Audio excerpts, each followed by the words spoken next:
I'm Sam LeGassick. And I'm Dreadful Dan Gallagher. And we're two old buddies that have lived our life at the edge of the mainstream. So come join us where things are a little odd.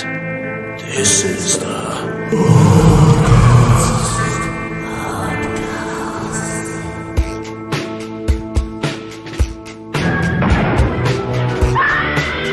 You've got to believe.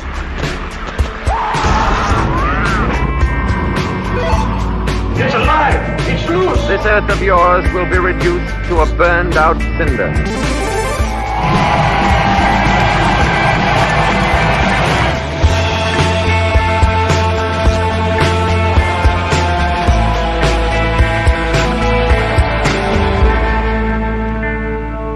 Hi everyone, it's me, Dreadful Dan G, and welcome to Oddcast, with also my friend Sam.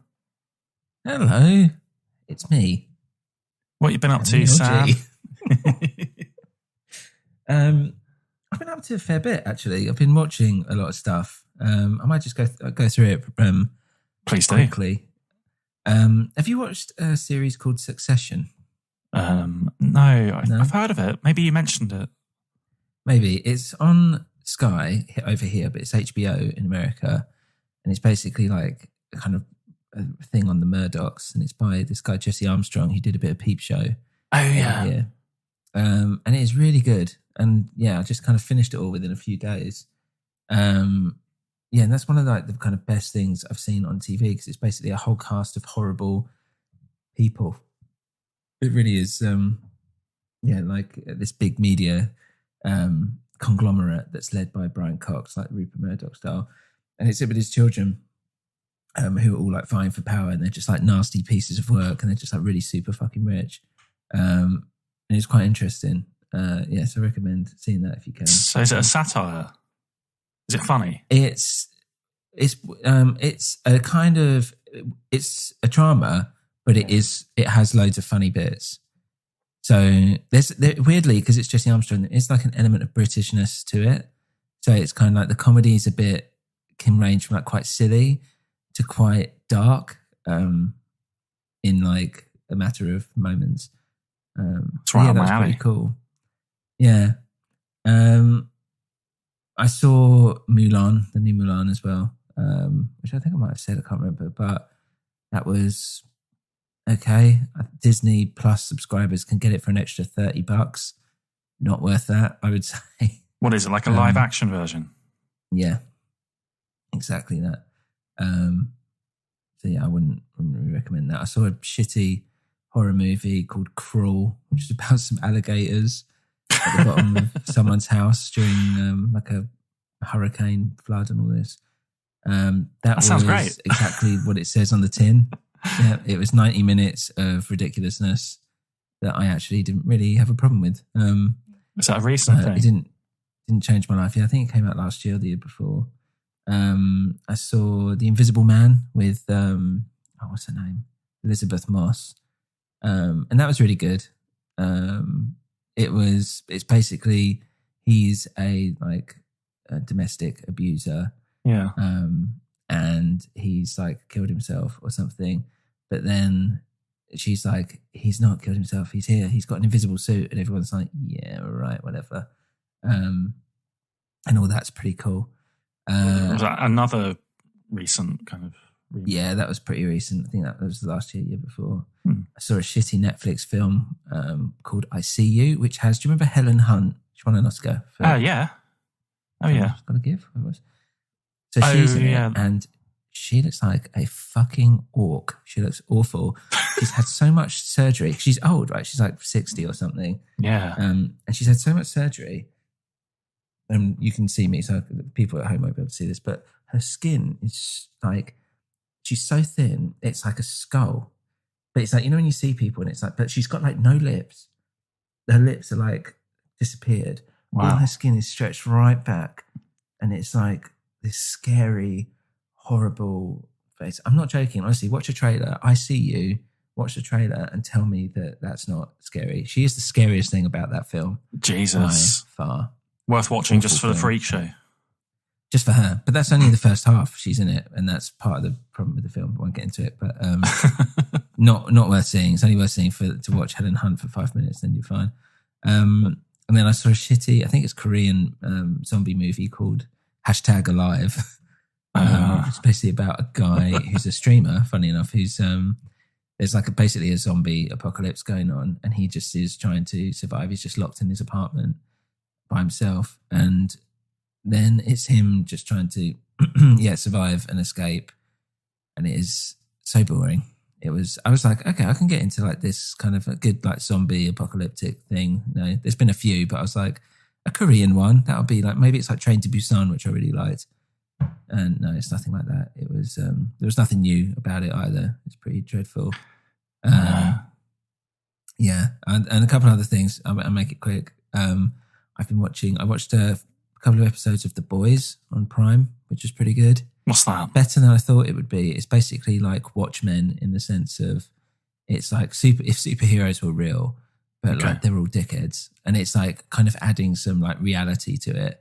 So like if someone can move at the speed of light or whatever, they could just like run through and just completely disintegrate someone and all this stuff. But they're all just like dicks and pervs and all this stuff. Any good? Yeah, and I really liked it. But I've only just started it. It's on the second season now, but I've not got that far. And then something which has been a real guilty pleasure, Dan, has been this Netflix show called Selling Sunset, which is like The Hills. It's basically these bunch of like really rich Barbie doll women in LA trying to sell rich people homes that are like millions and millions of dollars. Why are you watching like the drama they have with each other? Because it's like some shit TV I can have in the background and not really pay attention to and not feel guilty about. Not feel guilty that I'm not paying attention to it. In terms of sheer man hours, is that what you've spent the most time watching this week? Probably, yeah. Just it's so background, but but that's what I've been watching and doing. Lovely. I've been out in nature, so I haven't been watching nearly as much as you. Naturist? What nature? Naturalist. That's the one, yeah. The preferred form of enjoying nature. What have I been doing? I watched a film called DOA. It's a bit of an old classic. That's Korean, isn't it? No, it's an American film from 1949. Oh, right, yeah, that's not what I'm thinking of it. It's a great conceit. It kind of opens with this guy saying, he turns up at police stations, like, I need to speak to the sergeant. It's like, I want to report a murder happened in San Francisco last night. He's like, who was it? Me. So the idea is that this guy's been poisoned and he's only got like 2 days to live. And he spends the whole film trying to unravel who has poisoned him and why. And it's a pretty good little thriller. Pretty good. That sounds pretty cool. Yeah, it's cool. I'm surprised. I was watching it thinking like this would be fantastic material for a remake. And it's got all these really wild, crazy, colourful characters in it. It's really good fun. I haven't seen a good, decent, old black and white movie for ages, if you know what I mean. I love that when you find like a classic. Yeah. And you're just like, I don't really know this one, but I'll give it a try. And you're like, that was really good. Something just like warm and satisfying about it. It did get quite convoluted at one point, and I thought, I'm not sure I'm quite following what's happened here. There's a big complex plot around a drug deal. And in terms of listening, I've been listening to that chap that I mentioned before, Harry Cloud. And I actually did a video on my YouTube channel, Dreadful Discs, talking about a couple of his albums. Weird, out there, experimental noise rock, really, for people who like that kind of thing, who've got an open mind, fancy hearing that kind of thing. And if that is your thing, experimental noise rock, then this episode is hopefully also going to be your thing. We're talking about... what are we talking about? We're talking about one of my favourite bands of all time, Scratch Acid. 1980s Texan post-punk noise rock band. Cool. Should we take a quick listen to it? Well, yeah, why not?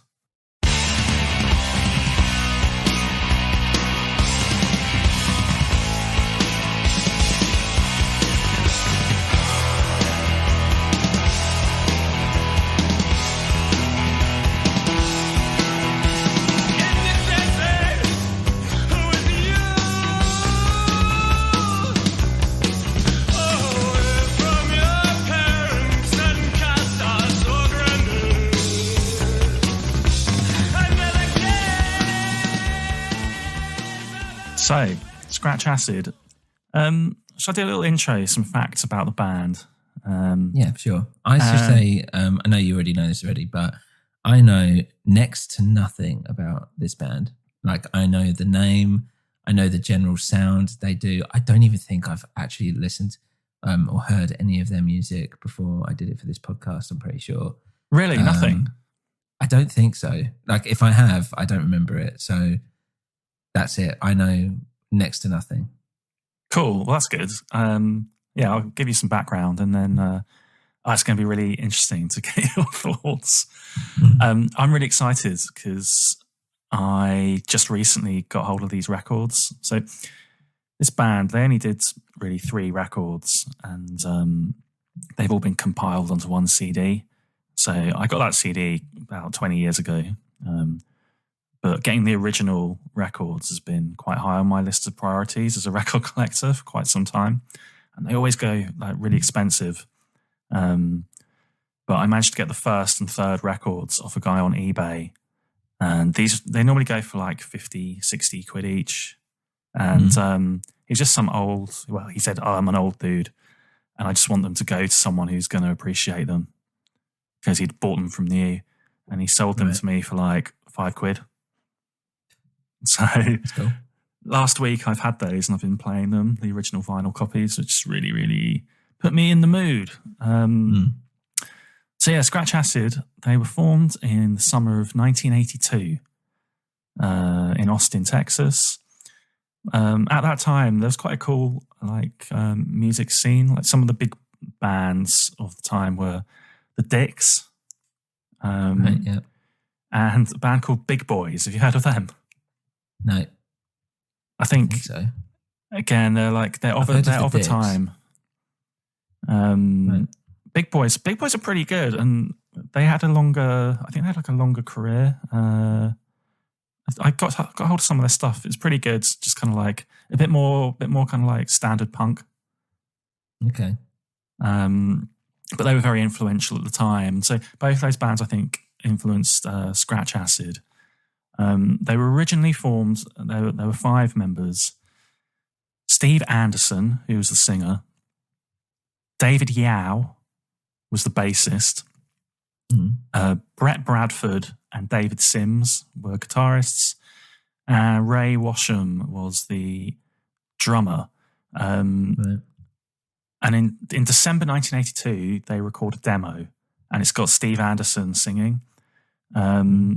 But at some point between then and 1984, there's not that much information out there online, by the way. So filling in some gaps. But at some point, Steve Anderson gets the heave-ho, the singer, and David Yao moves from bass and becomes the vocalist. And David Sims, one of the guitarists, becomes the bassist. I find that really interesting because to me, David Yao is as a vocalist, is like so important. And also David Sims as the bassist is so important, but especially because both of those Davids went on to then be the singer and the bassist in the Jesus Lizard. So the fact that they started off here doing completely different things. Yeah, it's weird. It's cool though when it's bands mix. I always think about I think we spoke about it when we did our horrors episode, and I can't remember, one of the other members picked up the bass, and then suddenly he was the bassist. He did the bass, so they started jamming out like a couple of songs that made it onto the record. And then, he just became the bassist after that, and he just hadn't played it before. It happens, right? Like When that you've kind got a of bunch of people together and they're just starting out in bands and trying out what they're good at. But it's cool that there is a record of it because there's this demo that exists. So you can hear what they sounded like with this other guy singing. Okay. Not good. Right. Would that have been one of the ones I'd listened to already? No. Compared to this? No. Oh, possibly actually. One of the songs, we'll come to it later. Yeah, one of them appears.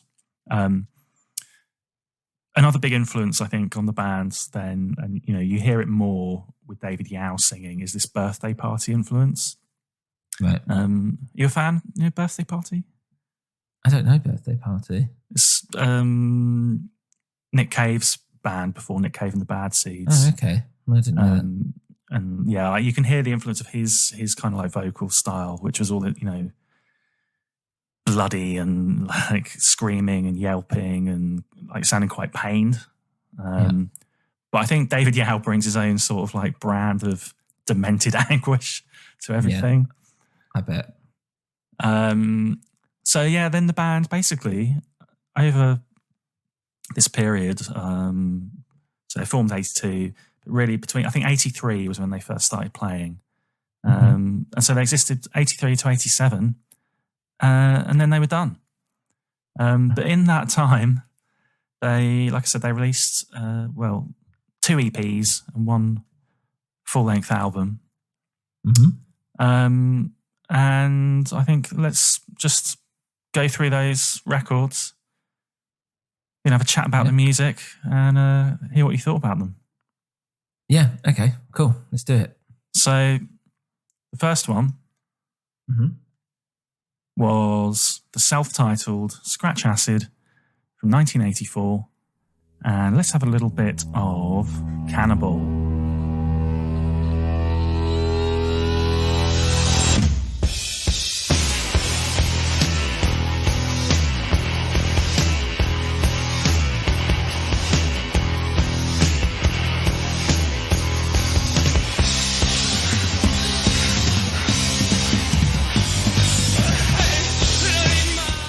Okay, that was Cannibal.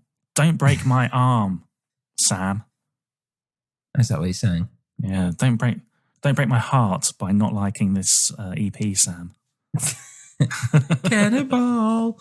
What did you think? Okay, well, firstly, this was, as I was saying, my introduction basically to this band was this first song. And the first thing I thought is I was like, this has Dan written all over it in many ways. Like one, I was like, this is the kind of stuff that is his bread and butter for one thing. Yeah. I was like, it's very, as probably people would have listened to, it's very strange.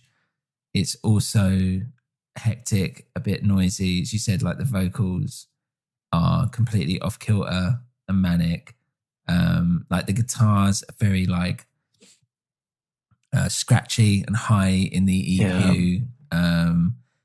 And I, to be honest, it, and I know we'll probably go into this a bit more later on down the line, but it reminded me a lot of an early Nirvana, Incesticide kind of stuff. Yeah.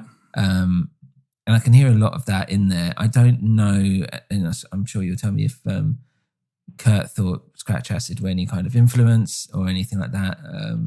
Do you know at all? Well, there's that famous picture of him, I think it's about 1988, sitting out in a field and he's got a Scratch Acid t-shirt on. Oh, really? And this EP, this first one, is on his much lauded list of the 50 best albums. Right. I think people put a little bit too much stock in that list, don't they? Because at the end of the day, it's just one thing that he scribbled down once in his notebook, and your tastes change all the time. But it was on there. He liked the band, and he obviously had those records. I can hear a little bit of it, definitely in Incesticide. That really earliest stuff, songs like Mexican Seafood, Beeswax, all the most fucked up stuff, basically. Yeah, towards the end of the album, I always think of that stuff as being, definitely I can see a lot there. And I to be honest, I've I didn't mind it, put it that way. And I quite liked the use of like the reverse drum sound and the drumming. I think what I liked about it was that it felt different for one thing. Also, it sounded like it was parts that shouldn't come together, kind of being meshed together, which is fine. And I enjoyed like that kind of variety. I liked the drumming. I think by the time I got to the end of this album, basically this album started off with like, oh, this is great. By the time I got to the end of what we're listening to all of this stuff, I was like, okay, it kind of got a bit too much for me basically at the end. So this was like quite a strong start. But I was kind of like, it didn't feel as fresh as I thought it might do going through listening to it. There's some tracks which I know we'll go into, which kind of I thought were better, basically, put it this way. But I like it. I think it kind of having the vocals doing that kind of thing makes it sound a bit messier than it actually is as a constructed song, if that makes sense, as a composed piece. Totally. And, that's what people say about the Jesus Lizard. Is that the three guys that are playing were so tight and like machine-like and workman-like. And then you've just got this like feral kind of energy of David Yao singing all over the place. His cadence and the singing doesn't match the rhythms of the music or necessarily. And that's definitely the case here with Scratch Acid as well. He kind of brings that chaos and actually, the three guys that are playing are in pretty tight unison. It's pretty machine-like kind of, that song Cannibal, that was obviously the first song I heard by them as well. And I was coming to this band as a fan of the Jesus Lizard. And I was just like blown away by that lurch of the bass in total sync with that, with the drums.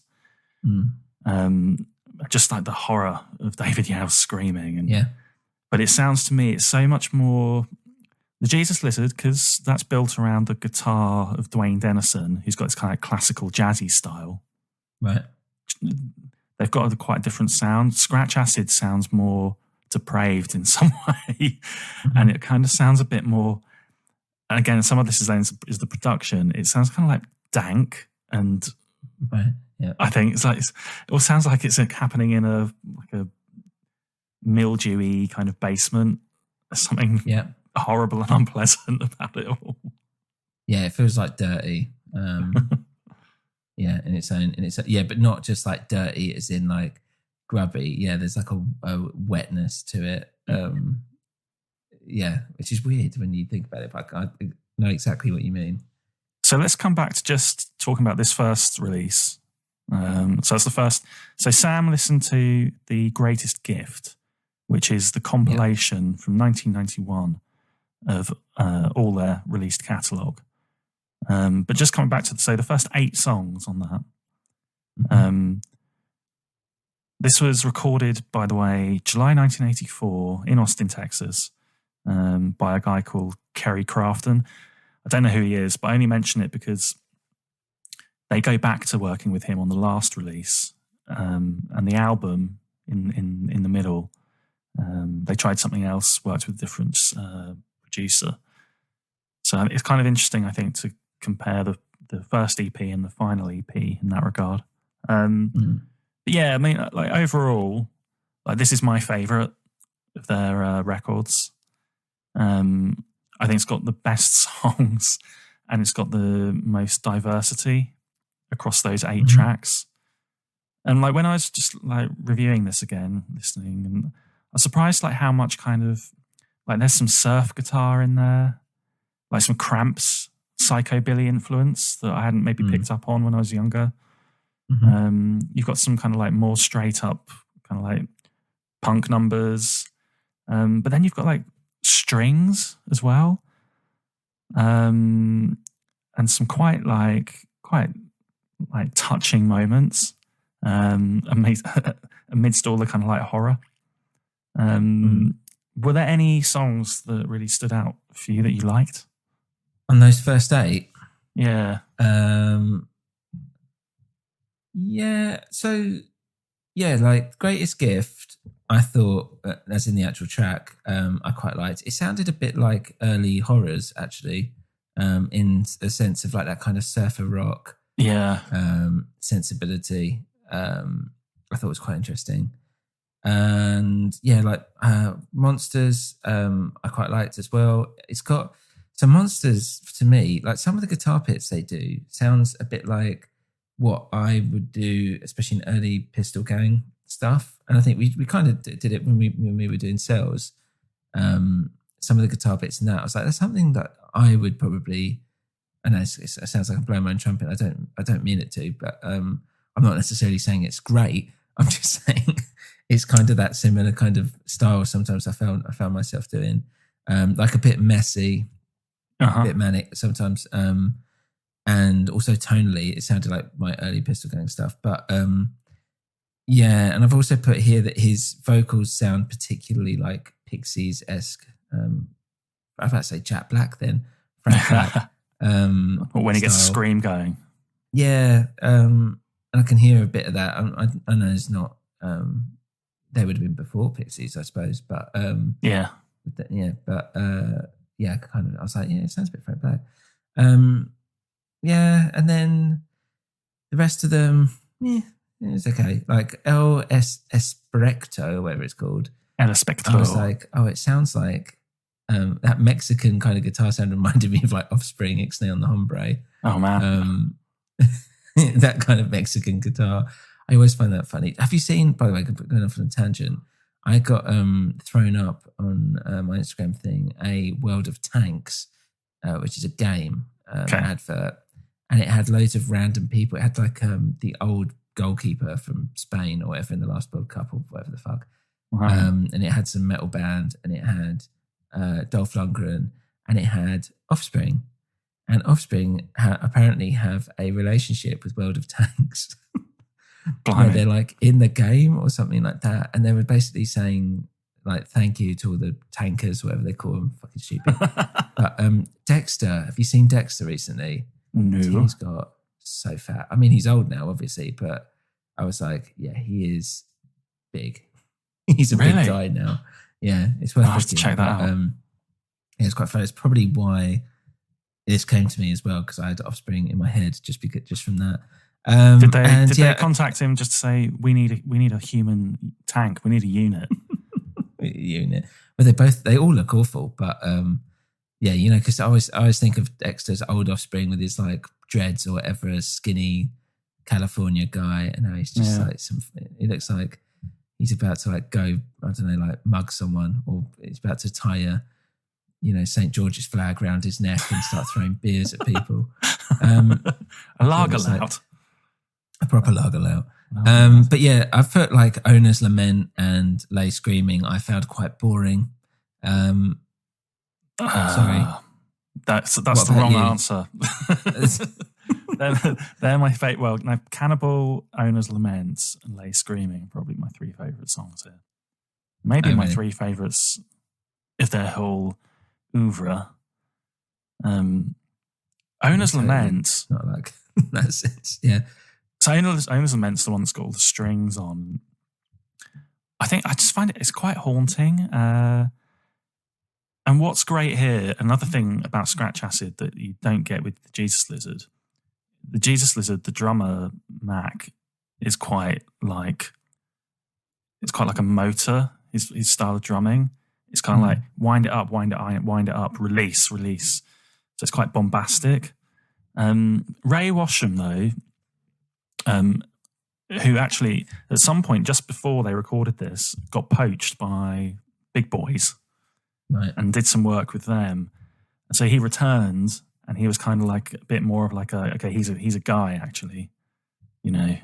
He's got some respect and kudos.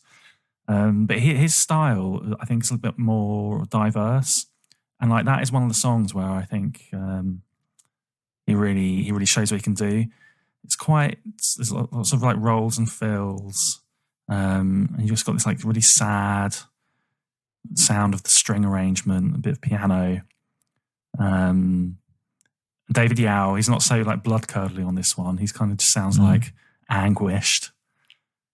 To me, that's like one that's a pervasive song, I think.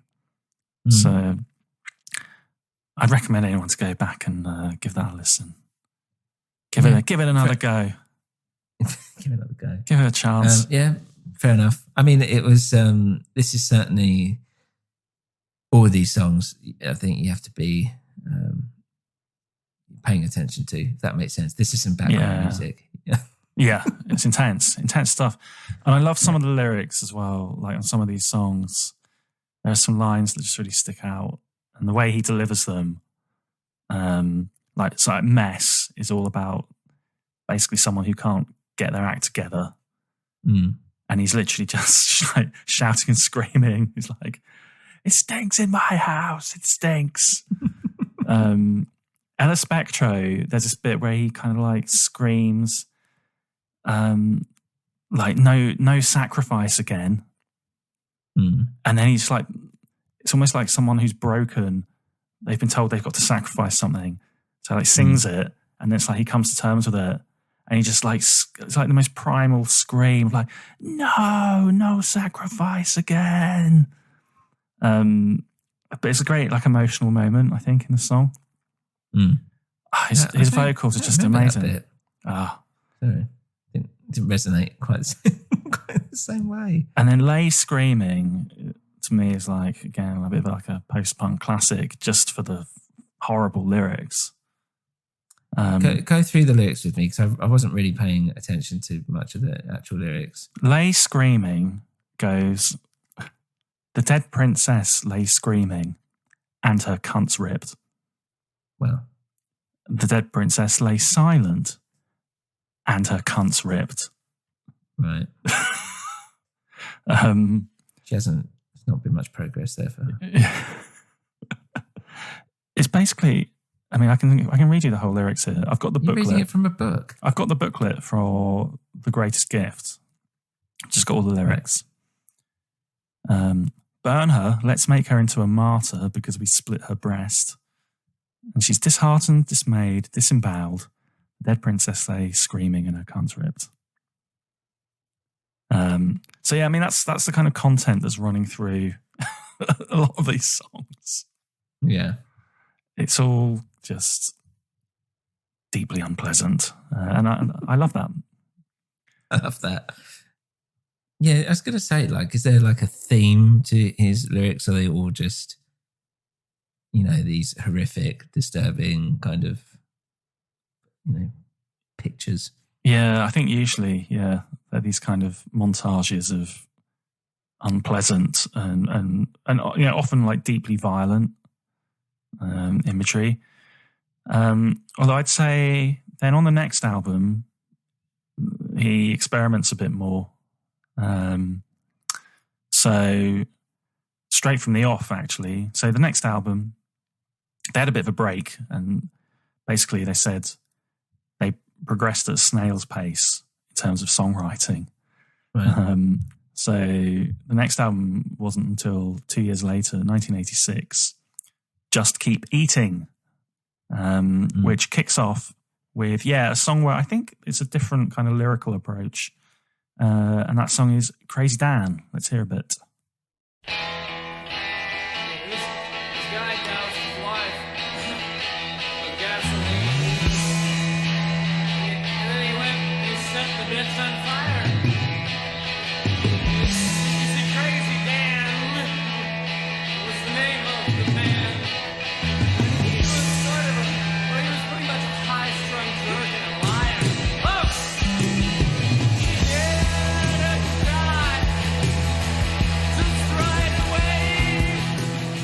So Crazy Dan, I think he kind of like adopts a bit more of a narrative style. Mm-hmm. Actually tries to tell a story here about some crazy guy who commits some violent acts. So it's still in safe territory. This is the inspiration for Dreadful Dan. Yeah. This is his brother, Crazy Dan. I quite liked this one. It was quite bluesy, I thought. That song? Yeah. Yeah, I agree. And I was like, when I was listening to it, I was like, I wouldn't mind it being a bit more like this.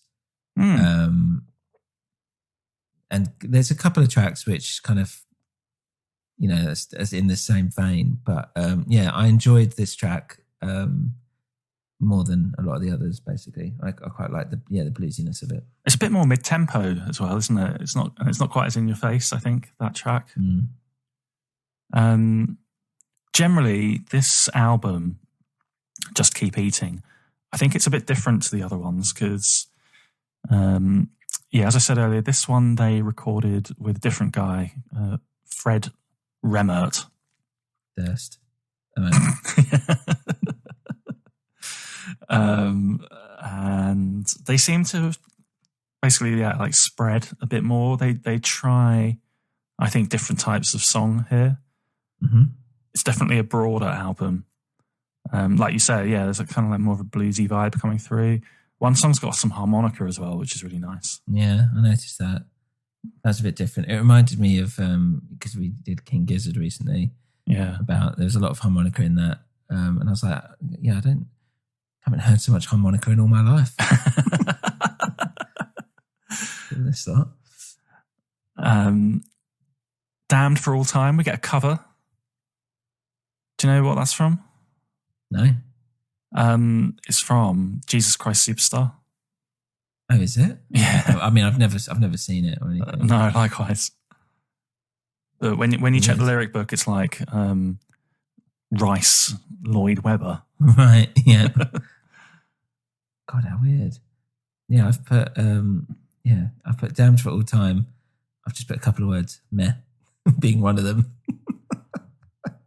I like that one. I think that's good. Anything else? Anything that stood out on this one? Yeah, I liked Big Bone Lick. Again, this kind of felt like one of my old jams or something as well. And I quite enjoyed that element of it. Unlike a Baptist, I quite liked the darkness of it. I mean, what track are we going up to? What would be? Because I'm going by the compilation. 21. Like an idiot. Okay, right. So Holes, I quite liked the noise intro. And Untitled One was just pure noise, and I quite enjoyed that aspect of it. But apart from the intro to Holes, I basically hated the rest of it. Sounded like a headache. Sounded like someone had put a headache into a song. Albino Slug, I liked. What a different song, huh? Yeah. That's and Albino more instrumental Slug as well. Yeah. And it sounds really big to me suddenly. It's like big, epic, quite orchestrated track with piano and strings. Yeah. And I like that about it. But yeah, definitely. Something quite soothing about it. Yeah. And then, Spit a Kiss, I found I quite liked there's lots of reverb in there. I thought it was a bit David Lynch as well. And there's an industrial almost element to it. And the other one I liked was, that was kind of it. The rest I was like, meh. With some of it, like, was it Cheese Plug? I was quite bored by that point. I was like, meh. But yeah, those are kind of some of the ones anyway that I felt stood out. What about you? What favourites have you got? Probably Albino Slug. This is my least favourite of their 3 records. I think maybe because it's got that breadth and they're trying stuff out for a long player as opposed to the other 2, which are just EPs.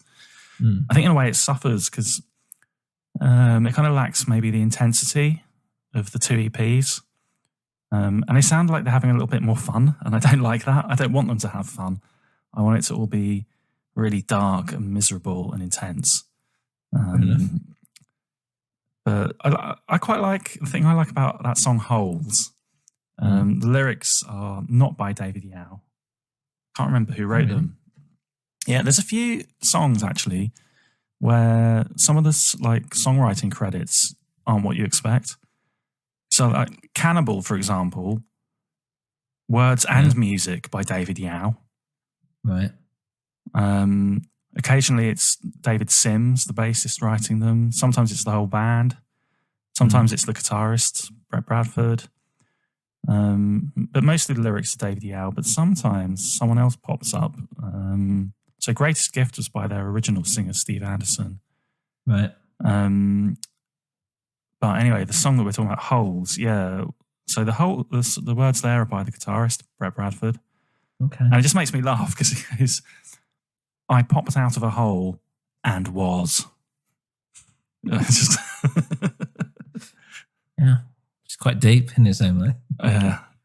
And those two untitled songs on the CD, they're basically uncredited tracks that end each side of the original vinyl. Right. So they're kind of like little secret instrumental jams. I suppose they probably had them lying around from the session. Thought let's just use them. But there's some of the best music on the album. Oh, come on! Wow, it's doing them a disservice. I didn't actually mind it that much, just because I generally like noise, like experimental kind of noise and abstract noise stuff. And this was quite dark. I probably liked, if I'm going to be honest, I probably liked Untitled 1 over Untitled 2. Yeah. If I had to take a pick. I think they're good. Yeah. They're interesting. Why do you think they're the best? I just think they're kind of like musically, they're a little bit more interesting than some of the other songs. And they've got like their own vibe, again, with like Albino Slug. These instrumentals that they do, they seem kind of sometimes more proficient than the other songs. Even though obviously like the main draw for me for this band is probably David Yao. Yeah. It felt like there's more depth to their songwriting than maybe they allowed themselves to explore, and those songs kind of show that potential. Mm-hmm.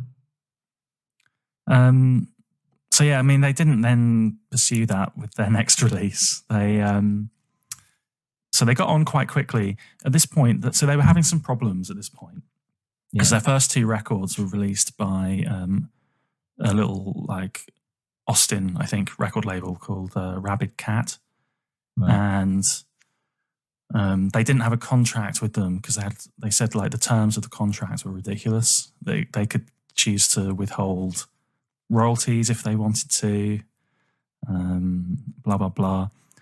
But at this point, they were talking to a record label called Touch and Go in Chicago. Mm-hmm. And they'd said, yeah, no, that's a terrible contract. Like, here's an example of our standard contract that we use for bands. And apparently they took it to Rabid Cat and they said, no, it's ridiculous. You'll never get a deal like that. You guys think you're the Butthole Surfers and you haven't paid your dues. Right. So at that point, they just turned around and said, Touch and Go, do you want to do it? And they're like, yeah. So that opened up a little bit of potential because by being signed to Touch and Go, they were able to then get like a UK deal as well. Right.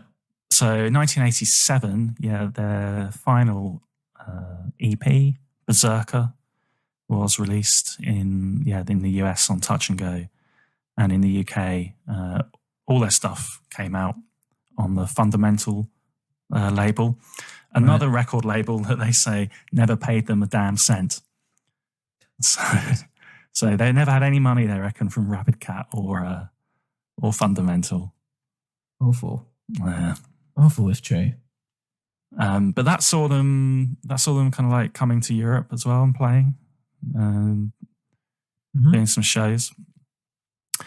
But anyway, Berserker, like I said, they went back to working with Kerry Crafton here.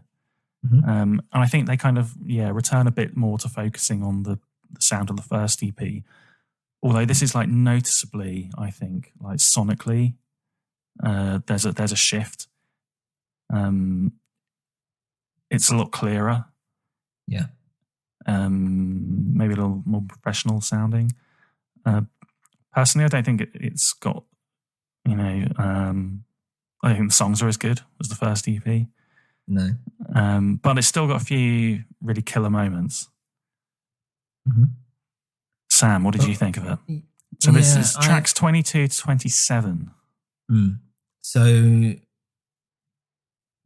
overall, these tracks I thought were the worst of the lot. So yeah, I kind of agree that I don't think it's as engaging basically as the rest of the stuff. Mary Had a Little Drug Problem. I enjoyed. Had some good riffs. And For Crying Out Loud, I quite liked as well. And that was a bit more desperate.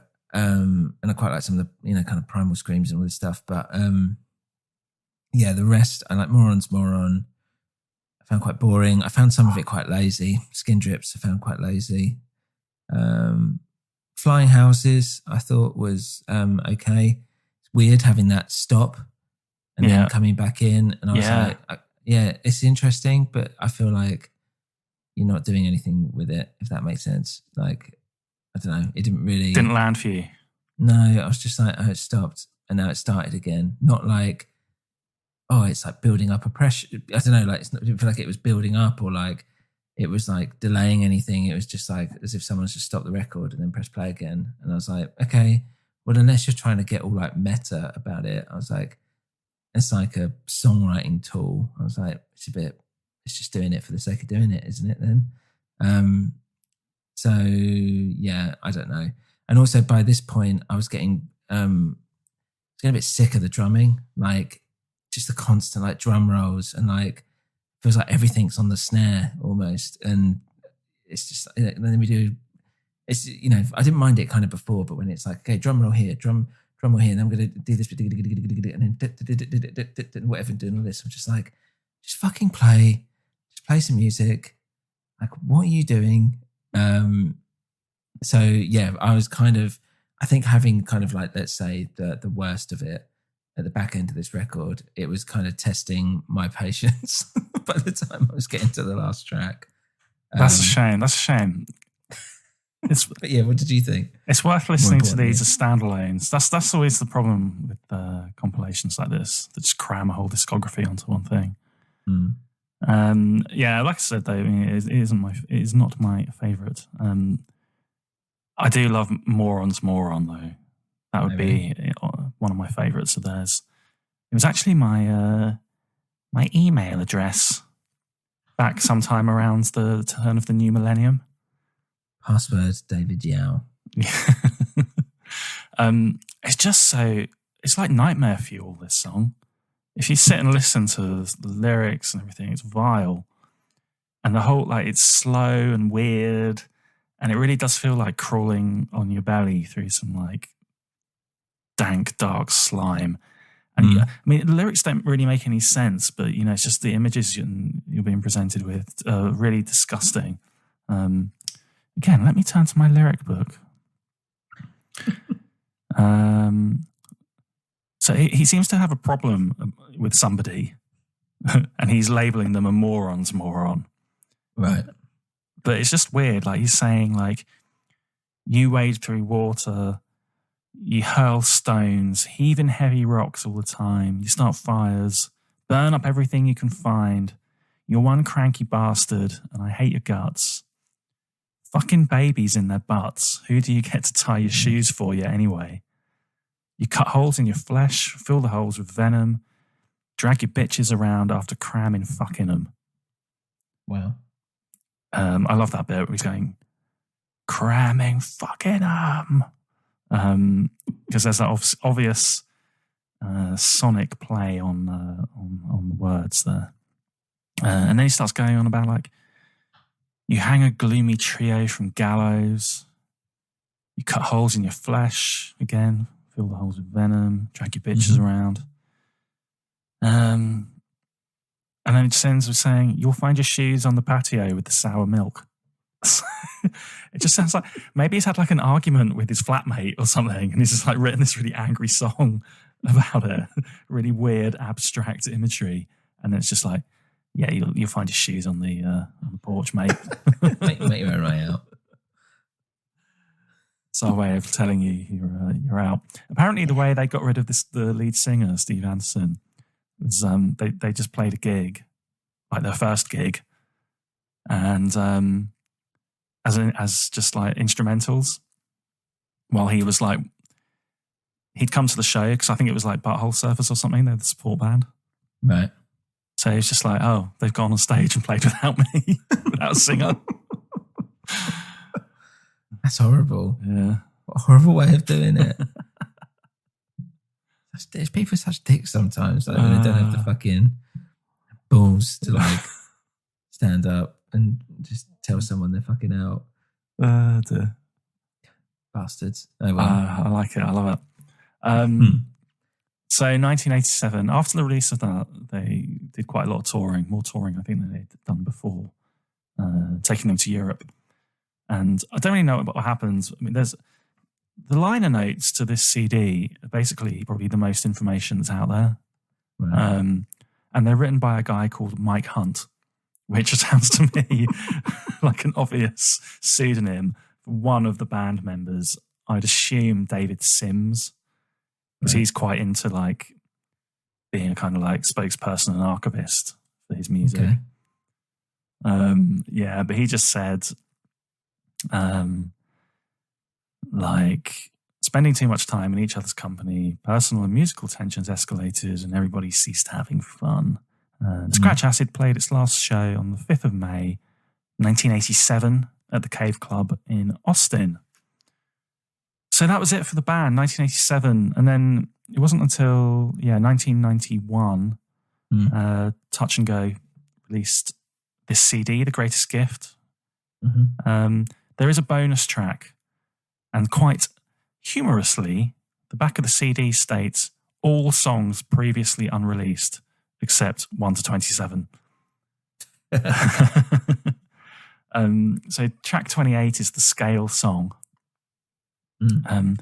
which is actually, if you go online, you can find this leaked demo that they recorded, which is Cannibal, but with completely different lyrics and obviously being sung by Steve Anderson. Yeah. I think there's 2 versions of Lay Screaming, and this one, the Scale song. But what they've done is they've stripped his vocals off of this for the released version. Right. Thank God, because I really like this song, the Scale song. It's just instrumental, but I don't know. I just find that like a really catchy, kind of hooky little jam. Yeah, I'm trying to. I don't remember.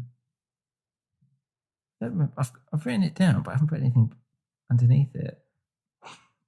So, that's all right. It's pretty innocuous. Really. I was going to say it's just kind of a lot more experimental, noisy, right? It doesn't. It's not much. It's kind of more of a abstract. It's just a groovy little soundscape. Yeah. So say it again. So they've taken the vocals off. Yeah, so this is from their first demo from back in late 1982. Right. Which, was comprised of Cannibal, 2 versions of Lay Screaming, and Scale song. Right. All of which with Steve Anderson singing. Right.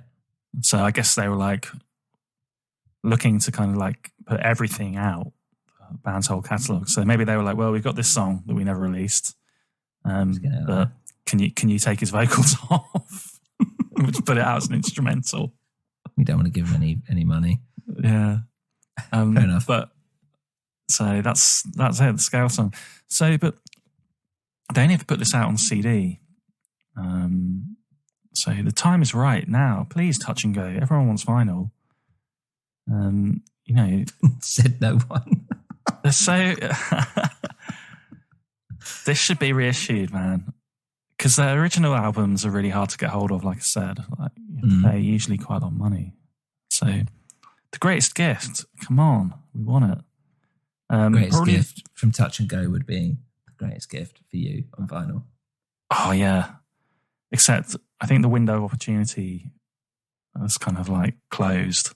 Because they could have done it during the reunion, but they chose not to. So they did reunite a long time afterwards.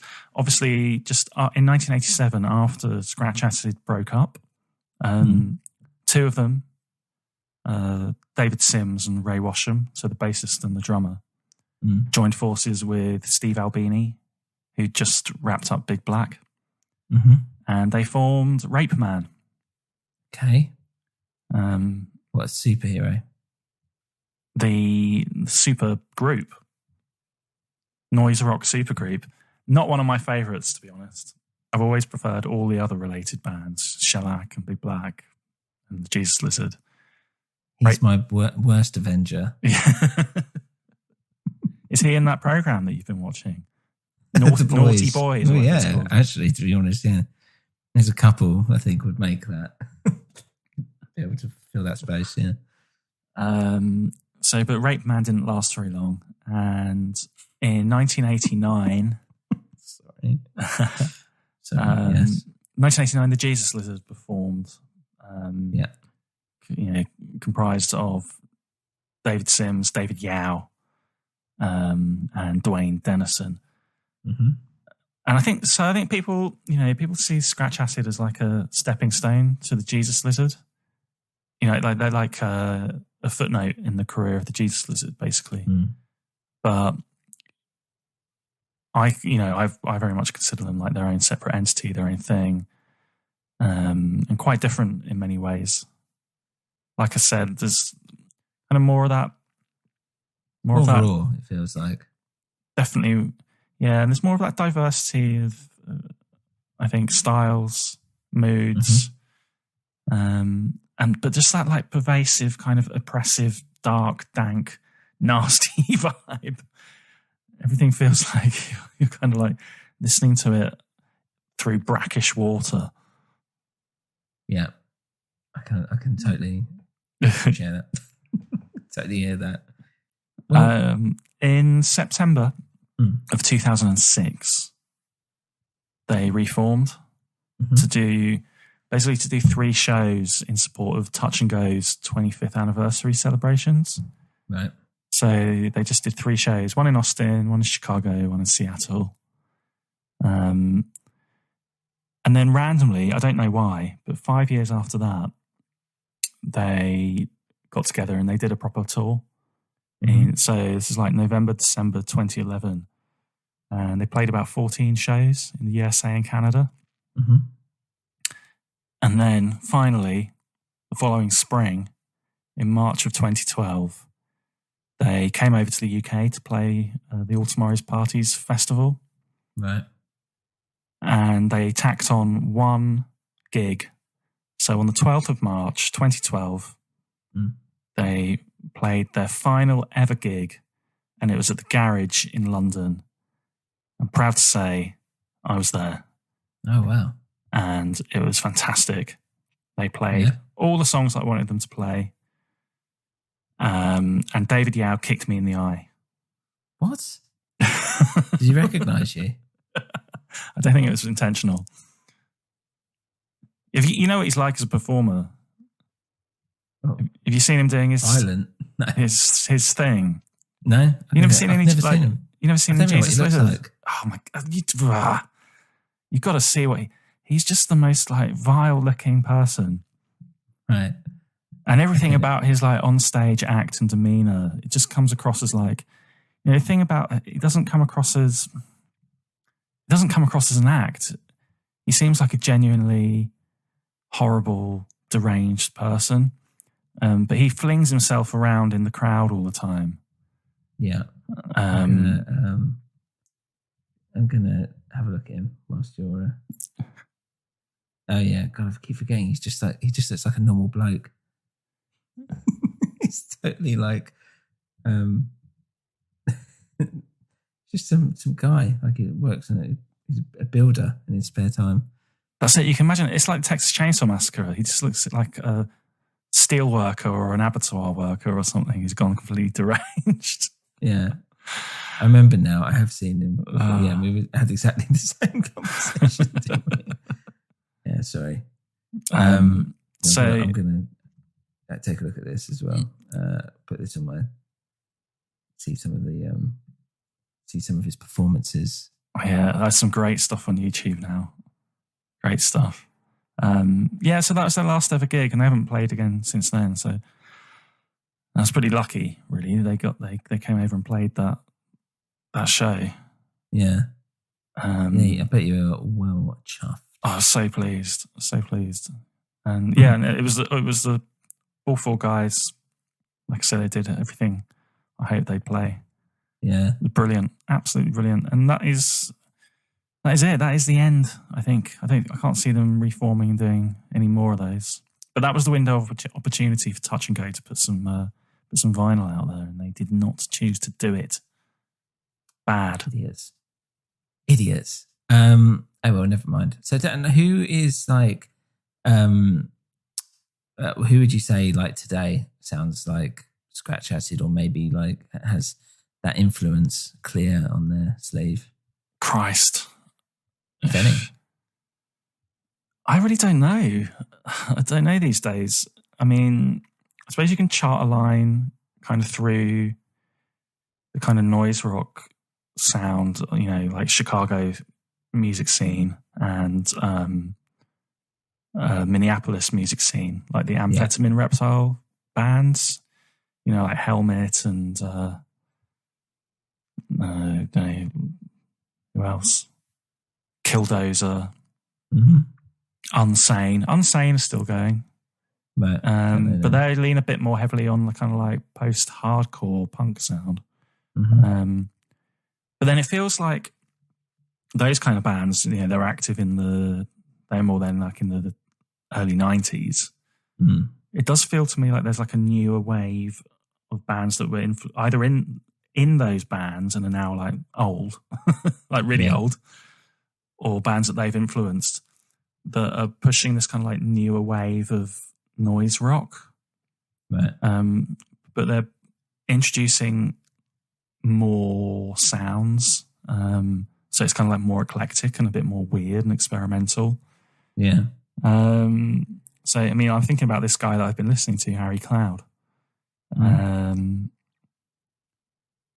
else? Hepatitis, that other band that I really like. Yeah. But I don't know. I mean, there really isn't. I mean, if you like Scratch Acid, probably the best. Well, the obvious band to listen to is the Jesus Lizard, but obviously also the Birthday Party. Right. People often say like Scratch Acid was kind of like an American birthday party. Right. If you like that unhinged fury. One band which I started listening to through Idols basically was Heavy Lungs, and it kind of reminds me a bit of them. I don't know them. Well, the singer is a guy called Danny Nedelko, and the reason why I know his name is that's an Idols song. And it's about like it's like an anti-Brexit kind of song. It's about pro-immigration and all this. Because Danny Nedelko, the singer of Heavy Lungs, I don't know about the rest of the band, but he's from I want to say Lithuania, but I think I might have that completely wrong. But he's not from England, basically. So and I don't know. It kind of sounded similar because he's got that same. It's like a manicness to it. It also sounds a little bit. It's not quite David Yow, but I don't know. I think there's a bit of an influence there, at least. That's funny. I'm just looking at them, and they're from Bristol. And I was just thinking, another band that sound kind of similar to what you've just described is Lice. Right, I don't know Lice. And their lead singer's a bit like that. It's not quite that extreme.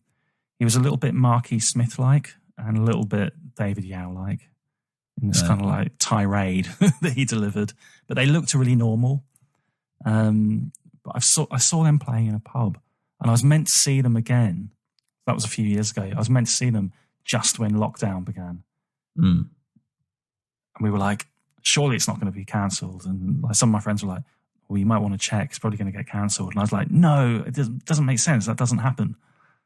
So got cancelled. I'm not surprised.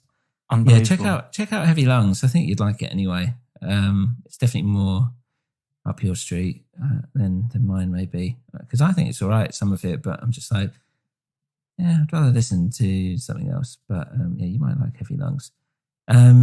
Cool. They look like upstanding young gentlemen. Yeah, well, they are. Should we do what about Nerd Corner? Let's go there.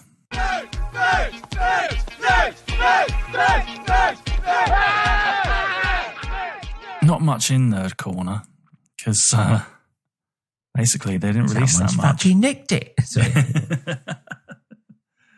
Who's taking all my nerds? Do you remember the sweet nerds? Remember those? They still do them.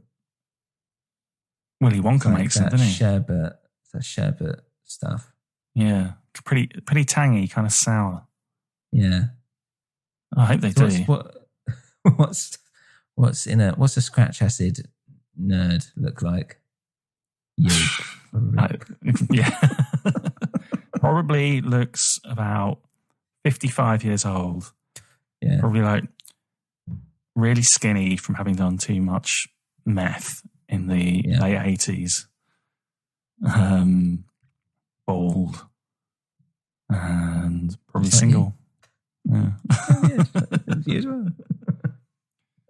Probably it's probably the guy who sold me those records. Yeah, it would be, wouldn't it? Nerd Corner. So yeah, I mean there aren't like all these exciting alternative editions of their stuff because it got released at the time and it's never been reissued. Their album though, Just Keep Eating. There's a standard version's got a little picture of a baby on the front, Right. but there's like the special one, which I think was only in the UK. Can't remember. And it's just got this like mirrored effect on the front. Right. So basically you see like a weird distorted picture of your ugly face. Okay. Well, my face one is thing- ugly, but okay. One Speak thing for we didn't yourself. talk about is the artwork. Yeah, I haven't seen any of the artwork. Have a quick look now. Because what should I Google for? Scratch acid artwork. I can't do that. yeah, Scratch Acid 1984. Because again, like Okay. I was saying, like that album that they did, with a different producer, and it's got this like more broader experimental sound. It's also got like very different artwork, whereas the EPs have a very cohesive look because they worked with this artist. What's his name? Forgotten. It looks quite cool. I'm just looking at it. It's quite Mark Todd. His name was. horrible, some of them. And yeah, Berserker looks really abstract. Yeah, they're these kind of like elongated black and white figures, human figures. I like that. Whereas the album's just got this like comical picture of a baby. Right. But I think that imagery, to me, it really contributes to the sound. It really reflects it. And again, they got him to do the artwork for the Greatest Gift CD. Right. And I'm pretty sure as well, it must have been him that did the first Jesus Lizard album because they look really similar. These horrible, like the Greatest Gift's got this like sort of might be a female figure holding her vulva. Right. Just something a little bit distasteful about the whole thing, a little bit unnerving. Well, can't go wrong with that, can you? The only real rarity, like I said, this CD dusts up pretty much everything except for this demo that leaked. So, if you're really into the band and you want to hear what they sounded like before David Yao started singing, give that a listen. They sound really, just really generic, I think. This guy doing his like punk singing. Da, da, da, da, da, da. Right. Just from that, I know exactly what you're talking about.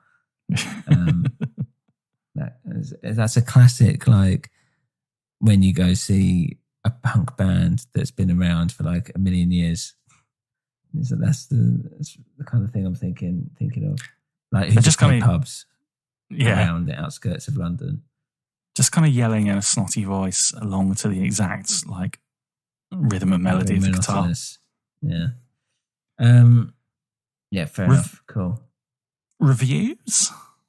Yeah, reviews. Well, it's your turn, isn't it? Do a voice. Well, I'll give my because what did I do last? Oh, I did Steven Spielberg, didn't I? Oh, Jesus. So, for my final review, generally speaking, I found this a tough listen. I can see why you like it, specifically you as well. But there's some bits in there which I find quite interesting, and I think if I'm looking for something that's a bit more experimental, and that's a bit different, and I think it's something that inspires me to kind of watch more of the live stuff. Actually, when I think about it, because when I was listening to it, I was like, I like this stuff would work quite well live. That kind of mania and frenzy, I imagine, is quite. Resonates really well with the live audience. But sitting down listening to a record, it was a bit tough. I would. It's not that I hate it or anything like that. I just do find it quite a tough listen, and I just ain't got time for that in my life anymore. But there are a couple of tracks which I would probably return to or just keep at hand to like listen to. But I can get it. I understand it. I don't think it's particularly for me, but I can see why you and many others do like it. And maybe it's a case of it'll grow on me after a while because it's not just so easily accessible at first listen. Like with all these things, I never write it off immediately. And some of my favourite bands are ones that I started off not liking in the first place. So, who knows? It's like an aggressive mould. You mean like a body thing, or like it will grow like an actual on animal? You. Oh, okay. I'm just imagining an animal, moldy animal standing outside my house, like aggressive mole. Mold. Oh right, I think it's a mole. Chill out. Okay, Dan. You. Okay, let's do your final review, and let's keep it simple. Final impression. Sorry. And let's see if you could do it in the style of David Yao. You don't have to do it at volume, but can you do it in that same frenzied, manic voice that he's so great at doing? And this sounds exactly like you're singing on Pelican Daughters, I reckon, as well. And that was probably a purposeful move, I imagine, when you're doing it. But I was listening going like, this is kind of like you're singing on Pelican Daughters. Would I be correct in assuming that? I think David Yao, was a heavy influence. Yeah. On me. Well, then this would be really fucking easy for you then, wouldn't it? Yeah, except I'm up in my parents' spare room 10:15 at night. Yeah, true. Okay. Well, give it, you don't have to go crazy. You cranky bastard. This is the best post-punk rock you'll hear. Say it. So, what did you have for breakfast this morning, David Yao? Slime. I don't even know that sound. Does it sound like him? Slime. Yeah, the best vocal that David Yao ever did was there's a song called Pop Song by the Jesus Lizard, which isn't on any of their albums. He makes the most horrible sound I've ever heard in the middle of this song. It's just like, it's so weird. He just kind of goes, for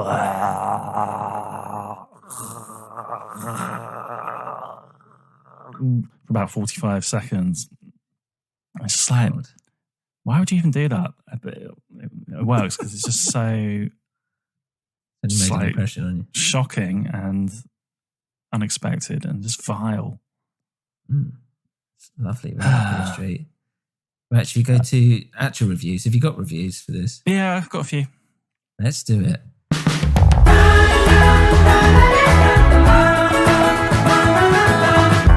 I hate it. It's quite hard to find reviews. I thought there might be some contemporary reviews that have made their way online, but there isn't. There's not much online about this band at all. I went on Amazon and I looked up The Greatest Gift. So I got a few here. So JF14112 gave it 5 stars. If you like scratch acid, this album is for you. Precise, yes. True. Can't argue with that. Yeah. Brandon S. Whitehead gave a 5-star review. Wow. Scratch Acid is one of those bands that really don't fit into any real style of music. The songs here are violent, noisy, and quite wild, and the bizarre screams and yowls of Divid Yow are so crazy and absurdly performed that it's very hard to understand them unless on certain mind-expanding substances.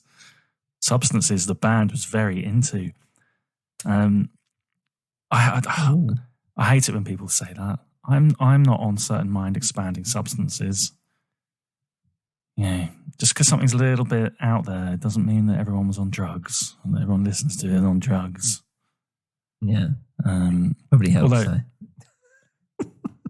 with this, sorry, go on. It's not an endorsement. Apparently, there's a rumor which could be just made up by the band, but that they used to distribute hits of acid at their gigs. Wouldn't surprise me. Musically, the only thing to compare this to is Yow's later band, the more popular Jesus Lizard. Yet somehow that band never captured the nightmarish, surreal insanity that Scratch Acid does. The music here is also much tighter and organised. The drum and bass really play perfectly together and create original intros for great songs like She Said and Amicus. Everyone in this band played so amazing well with one another. It's sad we don't have more music from this band. It is sad. It's sad, very big.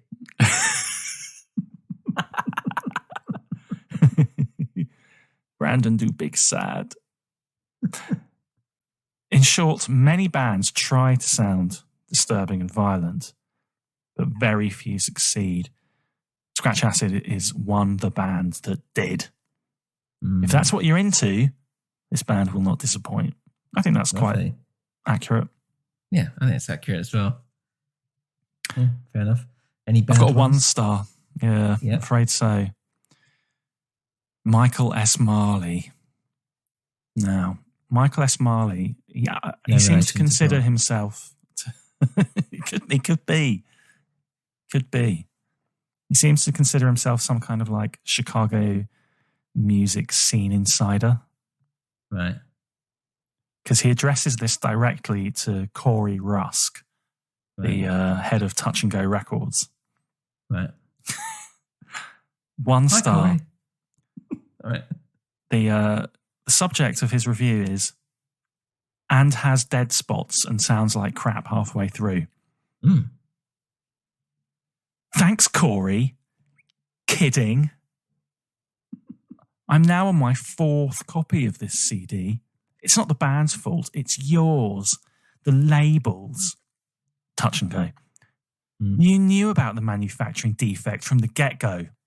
I called you. But yet you did nothing. You knew. I'm sick of buying these, hoping for that magical copy that doesn't have the defects and cuts out halfway during the recording. Well, guess again. Everyone I've had my hands on cuts out and has dead spots and sounds like crap halfway through. WTF? Don't believe me? Read the reviews and give me your address again and I'll mail you one of the damn things. One can only enjoy the first half, if that. Thanks, dumbass. Otherwise, a great band. Sad a half-ass label handled its release. Even Curtis from Tang wouldn't have messed this one up. Curtis. That Curtis. And this is on Amazon. So he's bought it through Amazon, thinking that someone from Touch and Go is reading the Amazon reviews. I guess so. Although he does say, It's not even to the website. I called you. He did call him. Hello, Amazon customer care. I want to speak to Corey. Sorry, sir. Yeah, well, I don't get it because no one else is saying anything about there being any problems, and there's no issues with my CD. Conspiracy. I mean, he reckons he's bought 4 copies of the CD that don't work. Why wouldn't you just return them? Especially from Amazon, just send them back in and get another one if that's what you want to do. What are the chances? 4 copies. Because there's probably Amazon only has one. They just keep sending him the same one. Keep sending it back. He's probably got a broken CD player. Yeah, what weird, strange review. Bloody hell. Well, that was interesting. Dan, any kind of any final scratch acid thoughts? I just wish there was some good live stuff. Like you said, you'd probably enjoy the live experience. But I don't think any of their shows from their original run were professionally recorded. I've got some bootlegs and they're really rough. Right. Obviously, from the reunion, there's stuff out there, but most of that seems to be shot from the audience. Right. And it's not the same. Obviously, seeing these frankly old dudes, although they're still bloody brilliant, and David Yao always still puts on a show. In a way, he's more terrifying as an older man, because he really seems like a grizzled old guy that would just be in a bar. Don't give a fuck anymore. Yeah, beat you with a cue ball just for looking at him wrong. Yeah, and we've seen a few of those, haven't we? Yeah. What was it that guy said to you? I can't remember. In the Beehive? Was it East London? Yeah, Beehive one. Sam got in trouble because we didn't sound enough like the Who for his liking. Play some fucking Who. Yeah, he was basically complaining because he couldn't hear what I was singing. As in, he couldn't hear the lyrics. Bear in mind, I've only really got lyrics for about half the songs playing anyway. And that half I don't remember in the first place. But yeah, he was he said something he was basically going to knife me, is what it was kind of ending up as. Yeah. He was doing it in a roundabout way, saying I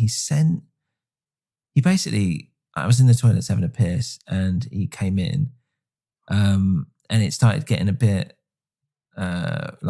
testy, and I was able to just kind of brush it off and walk out. But it's basically saying he's got someone out there ready to kill someone for someone who disrespected him or something like that. And he was basically insinuating that person was me. And then, but yeah. How did you disrespect him? By just playing the gig. I don't know. He was just so up for a fight. It actually ended up fine. But if you remember, there was that point where I was just I need to get out of here now. Because this is getting I don't want any more alcohol and time to fuel this fire that's kind of going on. Yeah, so it was all fine, but yeah, I think that was the moment. I think I told you afterwards where I was just fuck this, fuck these fucking gigs in places like here. Yeah, and usually it's kind of fine, but yeah, we were next to a proper scummy pub. That was listening and watching the football and all this stuff, and we were just in a side room with about 10 people there to actually watch the music. Yeah, it's all right, but you should play a bit more like the Who. Yeah, exactly. All that. Just listen to some Led Zeppelin. Sing the words a bit more better, as I can hear them. Yeah, all that stuff. And you remember, I kept getting. I mean, this always happens to me anyway. I kept getting proper electric shocks as well. It was in my mouth, my lip just kept exploding, just getting shocked, and it was you can die from it. Yeah, I was I'll be fine. I'll be fine. Just let's just play it. Let's just do it. What am I going to do? What am I going to do? Nothing. And people say, punk stairs and everything. Stop just watching the highlights of Glastonbury on TV, and you come down to rough old pubs like that, and you'll see frontmen bleeding on stage for their craft. Well, don't go to that pub. Fuck. I'll never recommend that pub for anything. So horrible. As soon as I walked in, someone tried to sell me tickets to Chelsea that weekend. I was what? Literally, I'd only just walked in. I only opened the door. I was here we go. Anyway, so let's get on to what we're doing next week, Dan. Okay. It was music this week, so we're going to be doing a game next week's episode. So let's go to the random generator and see what we're going to get. You ready? Ever ready. Oh my God. It's music related, and I'm actually quite looking forward to this. Hang on, music related game? Music related computer game? Oh my God, yeah, Dan, Is it's it- going to blow your mind. Is it Mario music? No. And it's not Rock Band or anything like that. It is Res. Have you heard of Res? No. Oh, mate. Oh, it's lovely. It was, for people who don't know, it's first released on PS2. Got a recent release on PS4 in a VR form as well, which is pretty cool. And essentially, you are traveling through this weird, like, computer universe, and you are attacking things flying around you, but it's all done to music. And it's great.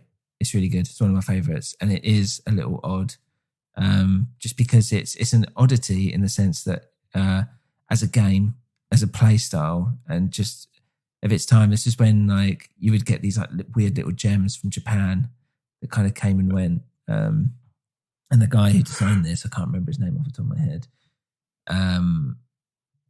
Yeah, like he went on to do some other stuff. Child of Eden was one which I actually really liked as well.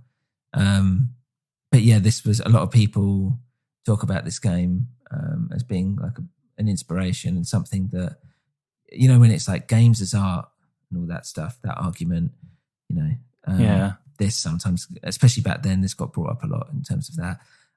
So it's a good one, and it's I think it's a relatively short game as well.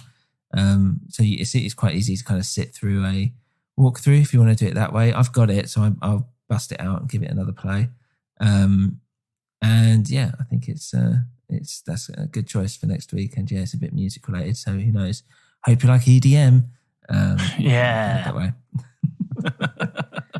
It is like electronic, but the actual music itself, I think, is actually pretty good. Maybe I'll give that a listen as my prep. Yeah, do it. Cool. So that's it, guys. Thanks for listening.